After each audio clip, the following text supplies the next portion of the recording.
son came home one day and he said to me, Baba, there's a book about an uncle and an uncle. So subhanAllah, that was like, the first thing, it kind of triggered some bells. So I sat down with my son and I said to him, tell me about this. And he said, I was in the library looking for a book. And then I found this book. It was about an uncle and an uncle raising a child together. So when I went to the school to confront them about this is where I made sure I'd done a bit of my homework, right? It's very important that us as parents read about this or do even a little bit of research to find out what exactly do they mean by statutory. Because when a school throws the term statutory at you or say it's a legal requirement, they expect us to just automatically fall in line and say, the government said it. The government said, yes, it's statutory to teach RSE, but the how is not defined. Assalamu alaikum wa rahmatullahi wa barakatuh, and welcome back to another episode of the Deen Seekers podcast. Today we have a guest, Abu Khattab, who's joined us from Birmingham, and we're going to be discussing with him the whole idea of what is happening with your children at school. What are they learning at school? Things that affect their deen, that affect their identity. Primarily talking about RSE or relationship and sex education. And what are your rights? What are your responsibilities as a parent? What can you do in dealing with your school? And what are the challenges that might come across? And what are the things, what kind of advices that we can do in helping our children navigate through these issues? So without further ado, let's get into this, inshallah. Assalamu alaikum wa rahmatullahi wa barakatuh. Assalamu wa rahmatullahi wa barakatuh. How are you doing? You okay? Alhamdulillah. Alhamdulillah. So just to get in, first of all, with a bit of a context, a bit of background, inshallah, because of the nature of what we're going to be talking about today. What kind of context are you coming from in terms of like your family and your children and so on? Bismillah, salatu wassalam ala rasulillah. So for me, I'm father of 4, alhamdulillah. So my context is just like most parents anyway, where my children were going to a state school, local school, and then this is where this whole topic around RSE, what we're discussing now, came into light. So the age of your children roughly around? Yeah, so the children that are in school at the moment, my oldest is 10, and my daughter, she's 9.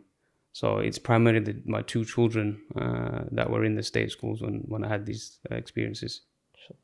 So moving on now into something that listeners need to be aware of is this whole thing of RSE. What does it mean? What's it supposed to mean? What does it actually mean? So what is RSE in a nutshell? So it stands for relationship and sexual education, right? And it's something that's statutory. So the government requires it for schools to teach it in primary and secondary school. And in a nutshell, it's basically supposed to teach things like tolerance, anti-bullying, respect, how to define relationships, what are safe relationships, what are dangerous relationships. And then the sexual education part, again, this is where it gets a bit kind of debatable. What exactly is defined as sexual education? If it falls under the science category, where, talking about human reproduction, then that's fine. However, as we'll discuss, some schools or institutions have a different interpretation of that. It's open to interpretation.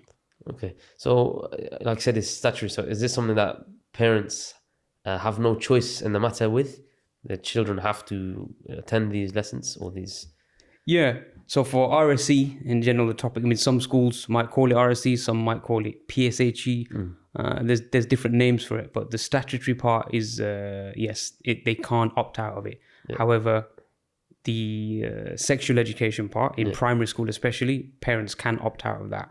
And this is what we'll kind of discuss a bit later on what you kind of have to be a part of and be within, and what you can opt out of or keep your children away from, or even tell the school that you don't want your children to engage in that sort of content. Okay, so let's move on to understand that's what it's supposed to be, right? Where have the challenges come up for Muslims in particular?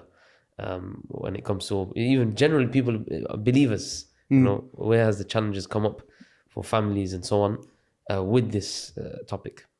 I think for me, from personal experience and speaking to other parents, right, from the local masjid or local community, a big thing that's kind of coming to this is the sexual education part and the whole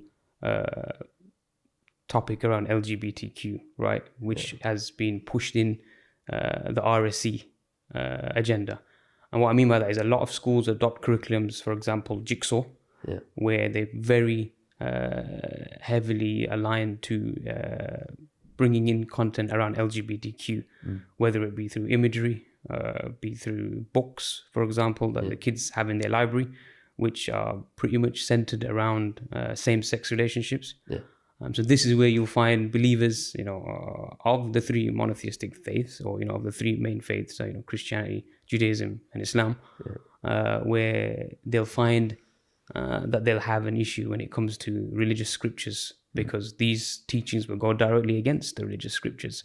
And this is where believers will kind of have this challenge, because schools will kind of shadow it by almost scaring parents. And again, I'm talking from personal experience, to say, this is part of statutory requirements. We have to teach this. And they'll use different wording.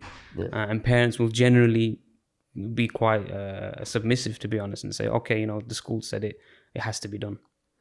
I mean, theoretically speaking, though, like I said, schools, they use this content, but that's not, the content in of itself is not statutory, right? This is like, they've like kind of used the resources that have been made by non-government organizations and things.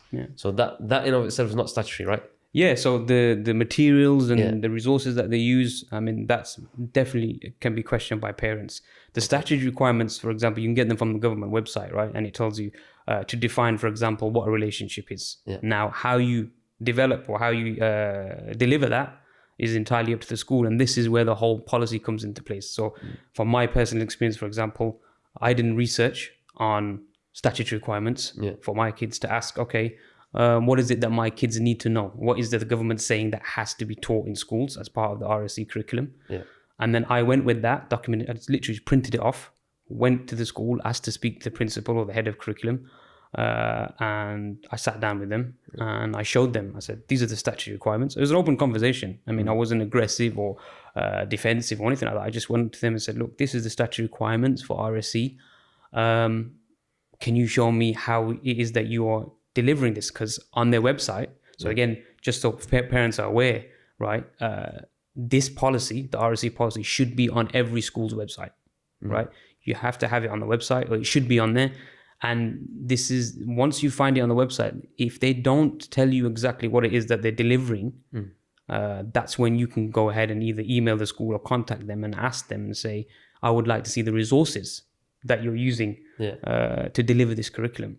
And then that's how my kind of story started, where I had this conversation with the head of curriculum, and I asked him, can I see the books? Can I see the resources that you're using to teach my kids this? And they were quite reluctant. One thing that I found from one of the schools, that my kids have been to 3 schools now. So the first school, I mean, one thing that I found was they were quite reluctant when it came to me asking them about these resources, for which I later found out these resources were all from Jigsaw. Right. Okay. So, and this is in a school where there's predominantly Muslims, right? Yeah, I'd say at least 80% Muslims in the school, right? So, and again, just to give some context to this, right? My son came home one day and he said to me, Baba, there's a book about an uncle and an uncle. So, subhanAllah, that was like, the first thing, it kind of triggered some bells.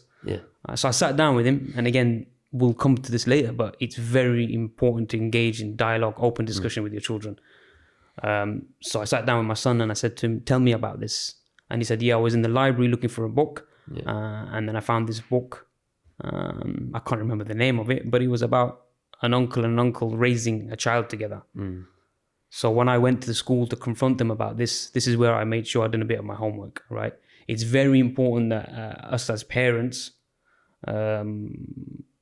read about this, or do even a little bit of research to find out what exactly do I mean by statutory. Because when a school throws the term statutory at you, or say it's a legal requirement, they expect us to just automatically fall in line and say, the government said it. The government said, yes, it's statutory to teach RSE, but the how is not defined, right? So again, going back to when I sat down with the school, with the head of curriculum. I said, show me the resources. So they were quite reluctant. Yeah. By the way, just to clarify, this is not the school notifying you of anything. This is you going to the school, right?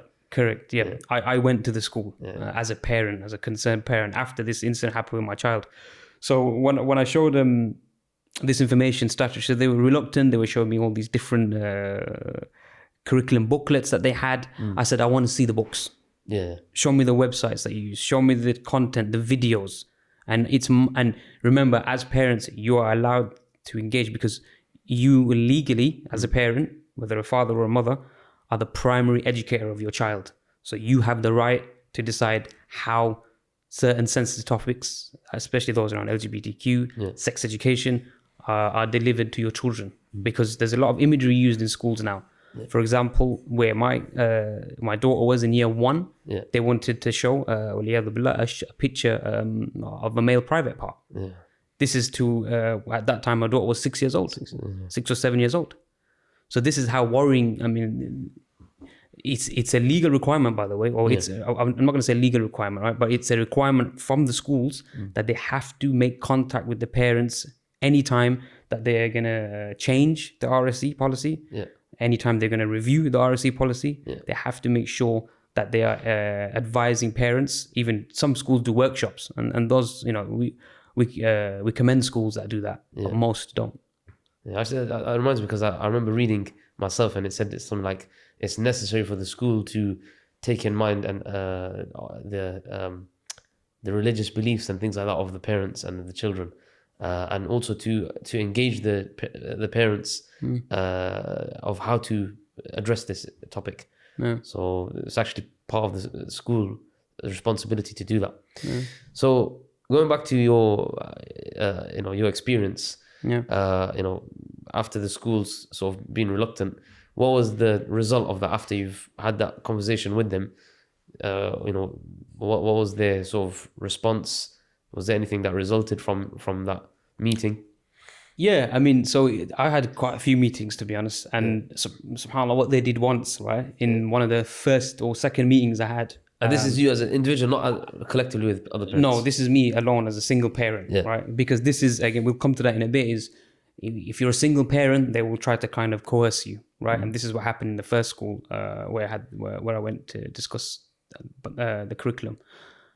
The second time, so the first time I sat with the head of curriculum and she gave me these booklets to say this is what we have to teach. Again, it was just purely statutory requirement. They didn't show me the resources.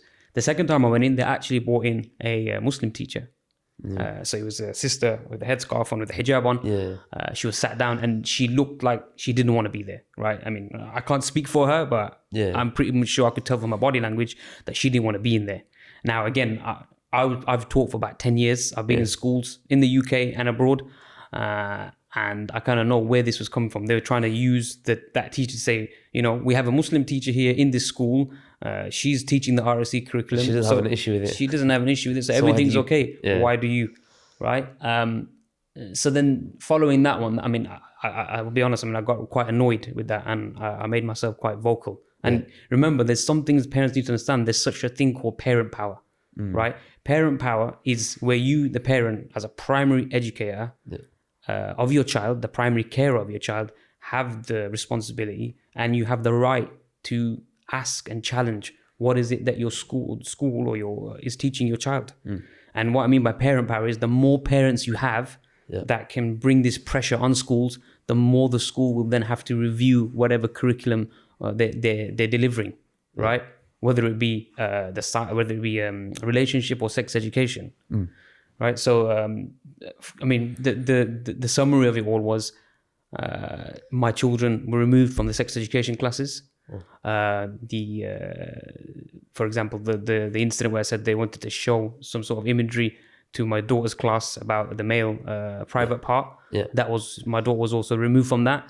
But what was quite concerning to me, and which is why I kind of, I really wanted to get this podcast moving, or this discussion, was because it felt like I was the only parent asking about this. And there was 80 to 85% of that school that I was in were Muslims. And that was the most concerning thing for me. Did you get a chance to speak to other parents about this? What was did you feel like there was lack of interest in it or just ignorance of the issue? it's a range of factors, really. I mean, subhanAllah, one of the things is, in hindsight, subhanAllah, I would have loved that if I had kind of known a bit more about this as much as I know now, and try band parents together, so we could put that pressure on the school, that parent power again. It is ignorance, and it's the fact that, I mean, a lot of us fall into this. We get into the 9-5 grind, and we just kind of say, yeah, our kids are in school, khalas, we'll just leave them to it. They're not learning anything that's going to cause damage to them. A lot of the things that we do is we put ourselves in our children's shoes when we were their age, because some of these things we didn't even hear about in school. So we just kind of think, the education system is nowhere near what it was when we were growing up, right? It's very different now. And the other thing is speaking to the local imams, right? Local leaders, local community leaders, because I did that, right? And again, I kind of felt like through no fault of their own, right? The local imams, they were kind of like giving me solutions to say homeschool. I was like, well, that's not a solution for me. I can't do that at the minute. 90% or 95% of Muslim parents do not homeschool. Most of their kids are in state schools. Maybe 5 to 7%, I'm not entirely sure on the statistics, but it's about that much are in Islamic schools, right? The rest of them all in a state school. So they're going to be dealing with this daily. And then again, like I said, with the parents, those that I did approach, they were interested when I was speaking to them about it, but then they kind of just, because they didn't feel empowered enough to be able to approach the school. Was it like kind of like some of them feel like scared, as if like, oh, it's, they're going to watch us or something like this? So like, as you know, I mean, in areas like Birmingham, other cities prevent, they played a key role in certain schools being shut down, and so-called terrorism and teaching about things that go against British values, for example. Or for me, number one, growing up in this country, British values was how to bring up a family, right? And what these schools are teaching now is in some schools, right, especially those that adopt certain curriculums, they're going right against what British values are, and they're breaking up the family unit, right? So a lot of parents were scared that if they said something or spoke up, they'd be ostracized, right? And there's this thing called the ostrich syndrome, right? Some people have probably heard of it. It's where, for example, the ostrich always keeps his head in the ground, or keeps his head in the ground, right? And a lot of parents are like that. Unfortunately, this is just how it is. It's very sad, but we're very, when it comes to making money, when it comes to business, when it comes to buying the latest technology, parents are very well savvy. All of us are. But when it comes to educating our children, who are our future and the future of this ummah, this is where we fall short. And I'll be the first to raise my hand and say, I was one of them. But I thought, this is my child. I have every right to go and speak to the school. But again, coming back to that same discussion is, when I approach the school, I mean, alhamdulillah, now I've removed my kids from that school. Right? But that's not the solution, because not every parent can do that. However, parent power is something that you can definitely do. Get schools with enough parents. You can go to the admin of the school. You can go to have a discussion with the principal or the head teacher of the school and ask for a review of the RSE curriculum. Ask them to show you they have to, by law, show you what resources they're using. If that means I got them to take me into my child's library and show me, I want to see the books that they're reading. You have every right as a parent to that. Don't be afraid. That is within your rights as a parent to see all of that, those resources. And even like on a actual, like a business level, so I remember somebody telling me, he's a chaplain, and he was saying, when it comes to universities and schools, the currency is the students. So if you have, like I said, parent power, if you have multiple parents, for them it's like, oh, hold on, we could get this could be bad, this could be bad for us if we don't play our cards properly. So I think that's very important, trying to bring those parents together. I think moving on that point now, I want to focus on one aspect, and that was your engagement with the school. What kind of channels did you use in terms of first addressing the issue? How did you escalate it? For parents that don't have a clue, for example, how could you? What would you say is the best way to communicate this? Yeah, I mean, so the most common method would be to send an email. So they have, like, for example, an email that goes to the admin, right? So that's the first thing I did, sending an email, just a soft email to say I'd like to discuss the curriculum regarding RSE. What I'd say again, in hindsight, right, is don't say RSE, because straight away the school will get on the defensive. So just send out an email. Where you say, I'd like to discuss the topic around my child's curriculum. I'd like to know a little bit more about it. So start that conversation off. And then if you don't find a response from that, then pick up the phone, speak to, you'll go to the reception anyway. And then just ask, can I either speak to the head of curriculum, so this one is, or the head teacher or deputy head. One of those three, you'll be able to have that discussion with them. Another thing I did was I got into quite a few discussions and had a few conversations with my child's teacher. That is one of the main touch points, because that is the individual, him or her. They are going to be the individual that is actually directly delivering this content to your child. So it's very important that you have that discussion with them and have an open discussion with them. So they understand from your side what it is that you as a parent believe and what your concerns are regarding this. And then with that as well, obviously, when you were like following up with them, what kind of things were you looking at in terms of like policies and things?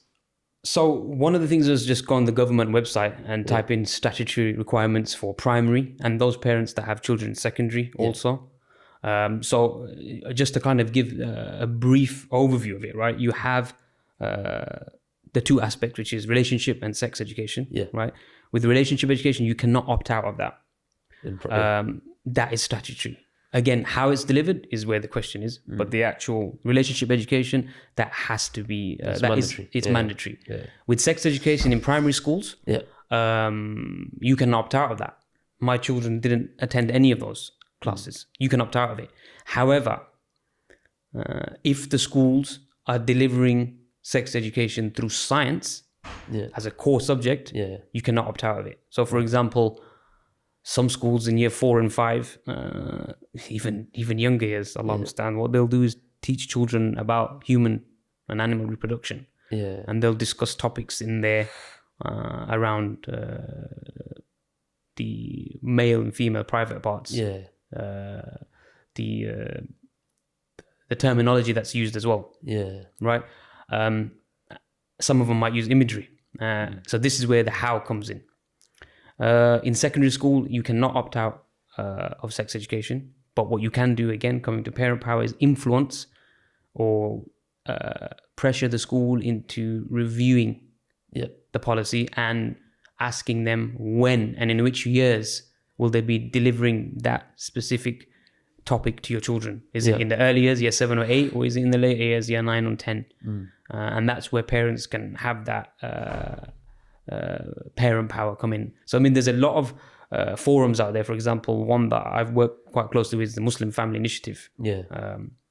They have, for example, templates and toolkits that will basically educate parents on what they need to know when it comes to dealing with schools in this area.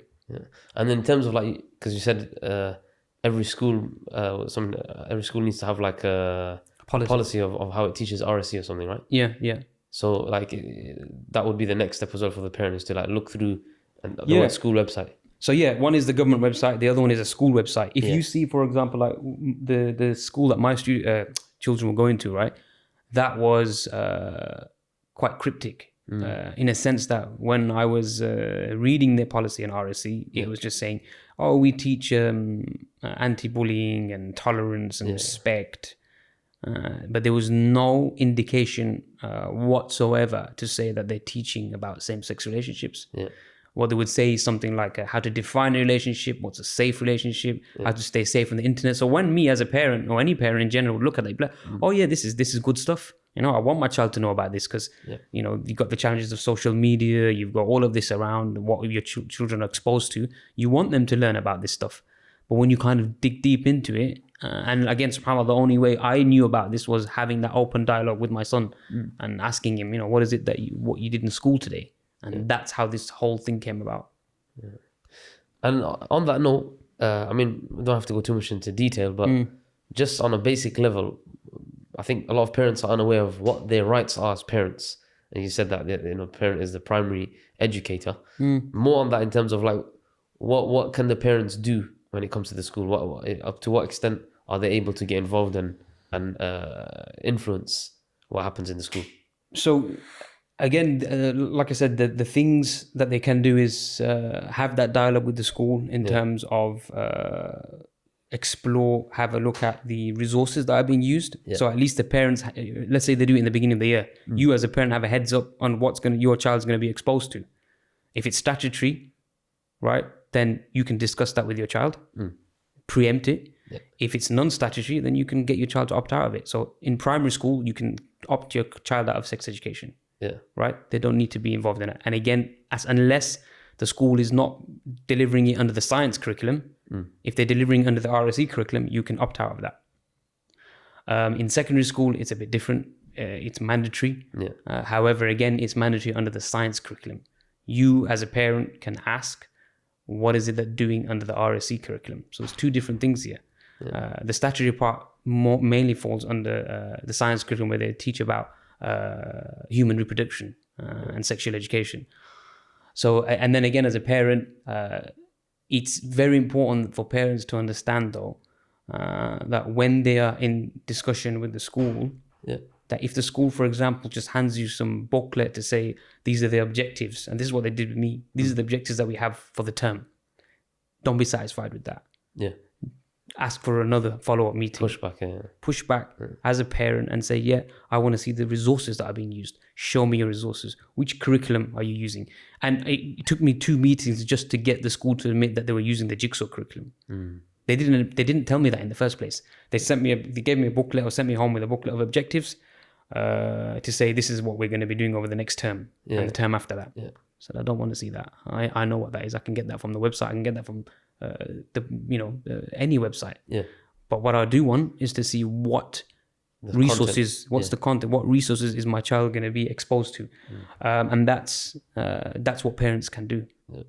So what are the main challenges from the school side? So you said initially they were very reluctant, but when you did start pushing it with them, what were the other challenges? Were they kind of coming across say you got no say in this, or do they try to be very diplomatic about it? Yeah, so initially they were very diplomatic about it. They were basically trying to tell me that, this was the argument, basically. The argument was, well, all the other students are doing it. Okay. Right? So, again, that ostrich syndrome, herd mentality, where everybody's doing it, you should do it. Well, not necessarily.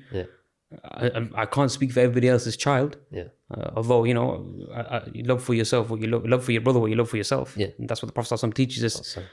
But in this particular scenario, in this country as well, according to the law of this country, I am within my rights as a parent to ask this of schools. So in the beginning they were quite diplomatic, but when I kept pushing and asking to see the resources, that's when it got quite aggressive. So initially they gave me a meeting, so a phone call. Then they called me in to see some of the resources with the head of curriculum. Then I got a letter from or email, and a call from the school's principal, or head teacher, sorry. But it took a bit of an aggressive tone for the head of curriculum. I mean, she was a proponent of the jigsaw curriculum. And she had been the one that had established it in the school. Prior to this, the school didn't have a jigsaw curriculum. They weren't using that. So she was advocating it. Right? And this is where I kind of started doing my research and saying, well, were parents addressed, or were parents' opinions taken before this curriculum was endorsed? And she straight away went on the defensive. I mean, if you just say a few words like that, you'll see the school start ringing. And then they will, because like you said, the students are currency. Every single student in that school, in a state school, is basically a paycheck to that school. For every child that school has, the government is paying that school to keep that child. That's why attendance is so big in schools, right? So the minute you say, all right, I'll speak to other parents about this then, this is where the school will start to get a bit, defensive. And what I'd also say is, what rights we have as parents is try to get on the PTA as a governor. What's so the PTA? Parent Teacher Association. Okay. Get involved in being a governor, a parent governor. Yeah. I mean, that's one thing, Allah Yajzi Khair, I remember from my father. Yeah. He was heavily involved in schools as a parent governor. And through that, he was able to, for example, establish assemblies for the Muslim majority students. So it shows you what parent power holds, right? But again, parent power is not just one parent. Yeah. It has to have a good number of parents that are able to put that pressure on the school and ask them politely. I mean, all of them, any discussion I have, I mean, I'm quite a straightforward person, right? However, every discussion I had, it was with adab, with mannerisms, please, thank you. Just on that's the thing. A parent that might be a bit more shy or like, sort of, what's the word? What's the word again? When you keep to yourself. Yeah. Shy. Like introvert. That's the word. Somebody's more introvert. Then they'll feel like marginalized very quickly. Like you said, they were like saying, "Oh, like everybody else is doing this." So somebody will be like, "Oh, like I don't want to be out," like a thing. So I think if you have like parents that are a bit more confident, take the lead, then even those that feel a bit shy and things, they can like sort of, even if it's just like writing a letter, a joint letter, getting together or something like that, isn't it? I want to wrap this up and come towards something now that I think is very important, and that is what should be happening at home, like from your experience. Like I said, the importance of speaking to children. Most parents, let's say, are working, you're 9 to 5, come back home. Kids are on the iPads or TVs, whatever it is, and parents are just wanting to relax. What would you say your advice be for parents who just understanding, and this goes even broader than RSE, like anything else that they might be learning at school? I mean, look, a big thing for me is like we touched on before, is having the open discussion and open dialogue with your children. Us as parents, especially from a lot of the parents I've spoken to, we have this tendency to put ourselves in our kids' shoes. What I mean by this is like, oh, when we were your age, we never used to do that. Oh, when I was your age, I never did that. I never said this to my parents. Well, our children now are living in a very different era, a very different age, where they're exposed to things that me and you and those of a similar age have never been exposed to, or were never exposed to at this young age, whether it be through social media, whether it be through the news, whether it be in the playground, in schools, the devices. So I think it's very important to encourage that open dialogue and discussion with your children, and to basically encourage critical thinking. So if somebody tells them do this, they don't just do it, they say why. And this is something, subhanAllah, that we have given to us by the Prophet ﷺ, through the Quran, through the Sunnah, where there's so many anecdotes, or there's so many hadith where the Prophet ﷺ would say something, the Sahaba would question him, and then he'd reply to say why. I think that's generally a principle in Islam. The da'wah of the prophets, whenever they came to the people, the people would respond that wajadna aba'ana, we found our parents like this, so we just followed. And Allah always says, afala ta'qilun, or do not think or do not ponder that perhaps your parents were wrong. And that's why you, as a human, you've been given the ability to question. So I think that's very important as well, obviously, that, them, like I said, equipping your children with that ability to critically think and not just be like sheep or sheep. So that's quite important. I mean, and the thing is, if they kind of just told what to do and they go ahead and do it, then that doesn't develop character either. I mean, when it comes to any sort of resilience or any sort of adversity, they will kind of just adopt that herd mentality and say everybody else is doing it, so why shouldn't I? So I think one thing for me that worked especially, and to other parents that I've spoken to, is in making sure that they're established well in their identity and their values, and those are taken from the Quran and the Sunnah, right? For example, I mean, when it comes to this topic about LGBTQ, right? The feelings that an individual has, and this is very important to establish within our children through critical thinking, is that the feelings that you might have don't define your gender. We get our gender, we get our identity, we get from the Quran. We get all this from the Quran and Sunnah, and it's well established. It's not out of emotions, right? And this is what society teaches them now: is you wake up tomorrow morning and you feel like you want to be the opposite gender, go and do that. But by night, if you want to go back to what you were, then go ahead and do that as well. And the next day, if you want to be an animal, you can be an animal as well. Exactly. So subhanAllah, you have these feelings, and this is something wiswas comes from the shaitan, it comes from your nafs. You have this all of the time. It's what you do. Do you act on those feelings, or are you then defined within the Quran and Sunnah, where you know that this is what is established in the Quran and Sunnah, and this is the way things are done, and this is how we act upon it. So it's engaging in that dialogue with your children, and you have to have an environment at home where your child feels safe, your child feels that they can approach you. It can't be that traditional, cold, father-son relationship or mother-daughter relationship where you don't go to them with anything. You have a barrier. Yeah. And it's just the way it is now. Yeah. When we were growing up, yes, that barrier was there. We had that thing that this is my father. There's certain things I might not discuss with him. Yeah. Right?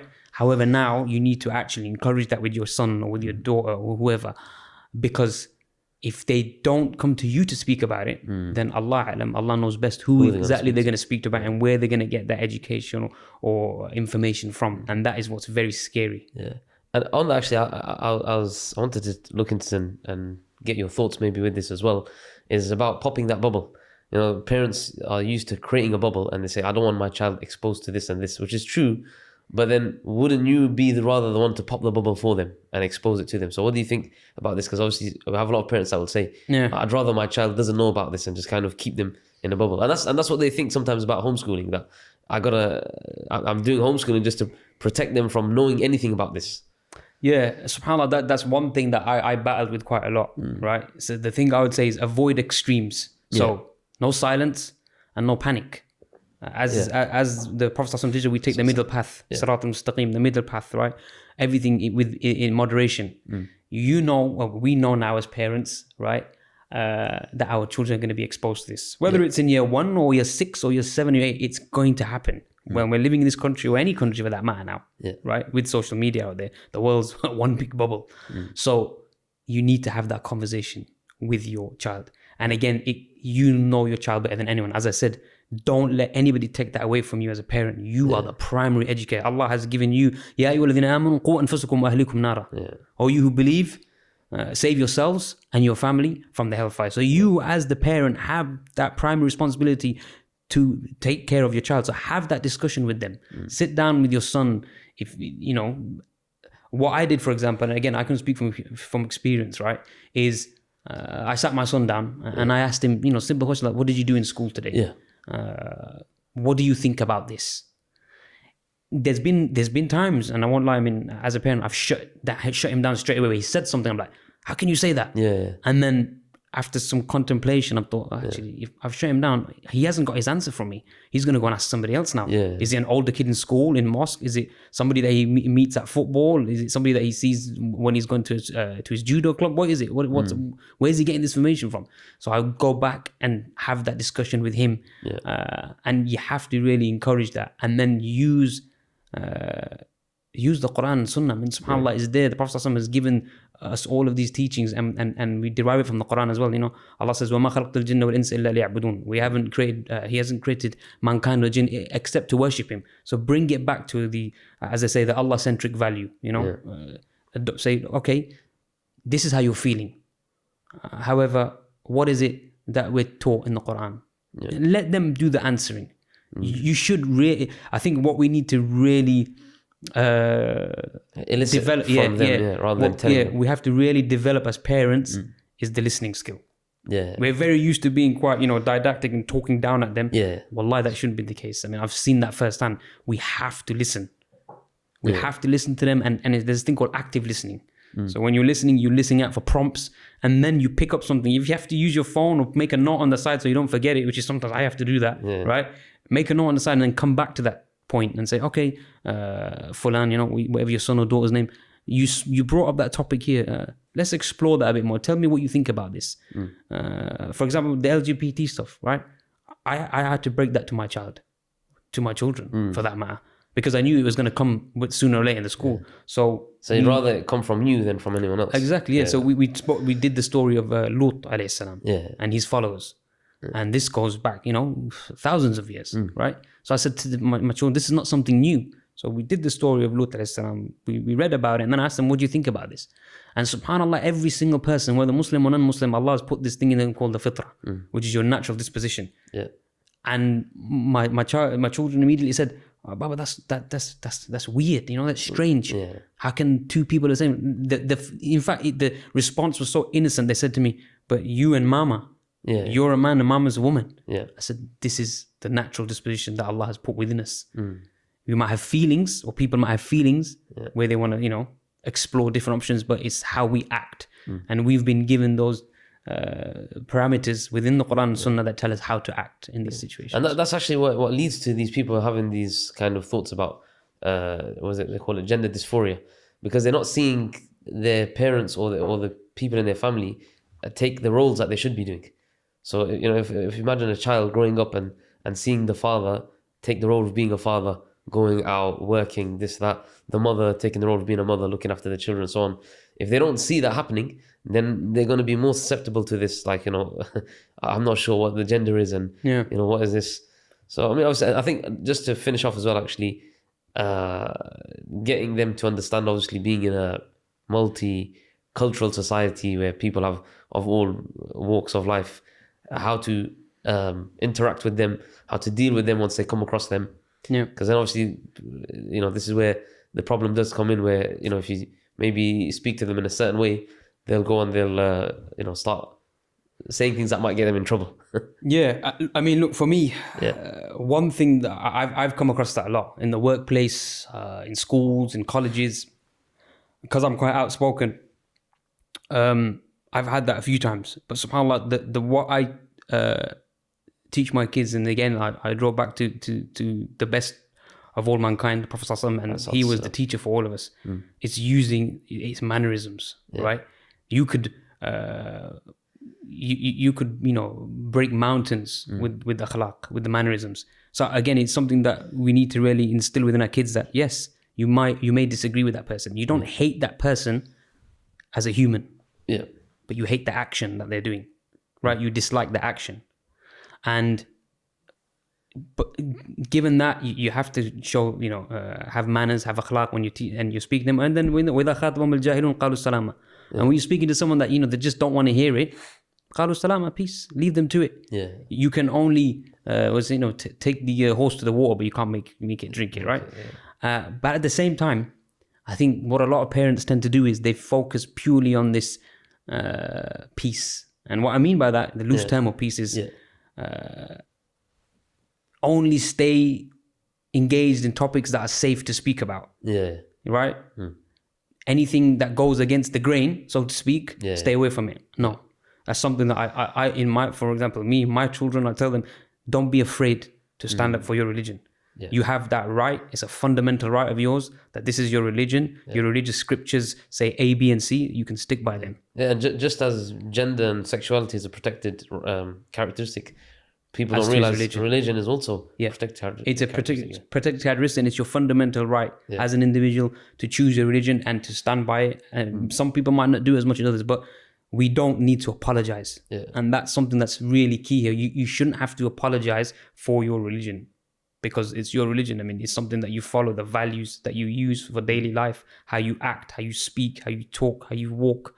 All of these are taken and derived from your religion. So, and again, like we spoke about earlier, is if you establish that identity within your children, then inshallah that will be the thing that will take them and help them in the future to, when they come across discussions or engaging discussions where these sort of topics are brought about. But they shouldn't have to apologize for it. They can rely on the religious scriptures because we have that. The evidences are there. So too are they in Christianity. So too are they in Judaism, in other religions also, right? So the thing is not to apologize for it. And then, like I said, when it comes to a forum or when it comes to discussing these things, they have to be able to do it in a manner where they're not demonizing or discriminating against that individual, right? Not atting them, but rather the act that they're doing, right? Not, I don't hate that person, right? But at the same time, I don't accept the act that they're doing. So they can't force it on me, just as I can't force my religion and my ideas and values on them. Yeah, just to wrap this up, I think at the end of the day, like you mentioned, the ayah of save yourselves and your families from the fire. This all, why go and challenge the school? Why go and read this policy? Why take your time in doing all these things? I mean, it comes back down to this, and it comes back to the fact that the Messenger of Allah said, "Kullukum ra'in wa kullukum mas'ulun an ra'iyati." Every single one of you is a shepherd, and every shepherd is responsible for his flock. The man is responsible for his family. The woman is responsible for the children in the household. And Nabi Sallallahu Alaihi Wasallam made it very clear. So you should. This is something that is wajib, is obligatory upon you. It's not something that if you've got time, then do it. You have to do this. You brought children. Allah gave you the opportunity to bring children in this life. You're responsible for those children now. Inshallah. Jazakumullah khair. It's good to have you here, and inshallah, hopefully there's some lessons to be learned here and practical things for parents to take, inshallah, when dealing with these issues. سبحانك اللهم وبحمدك أشهد أن لا إله إلا أنت أستغفرك وأتوب إليك.